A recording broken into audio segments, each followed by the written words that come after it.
Now at 5, the first week of the Jeremy Washington trial ends with a focus on the crash, Haley Nellam's injuries, and toxicology results. Good evening, everyone.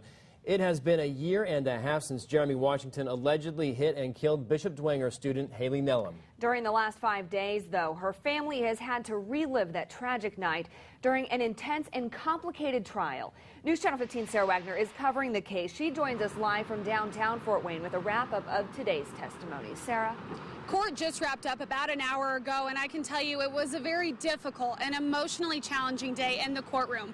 By far the hardest one throughout this trial so far. For the first time, we saw and heard graphic details of the crash and Haley's horrific injuries. We also know alcohol is a major factor in this case, but this afternoon we also got to see more about Washington's toxicology results. This morning started with the pathologist who performed Haley's autopsy taking the stand. The prosecution showed nearly 20 pictures of the procedure. Understandably so, Haley's family chose to leave the courtroom during this testimony.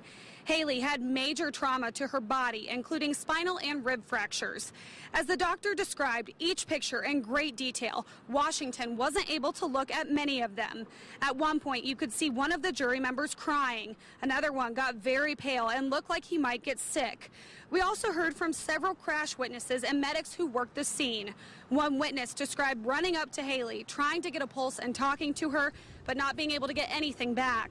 Another said the crash impacted him so much he couldn't work full-time for 3 months after that night. This afternoon, a forensic toxicologist testified to further explain Washington's results. The evidence shows he had a BAC of between 0.09 and 0.16 at the time of the crash.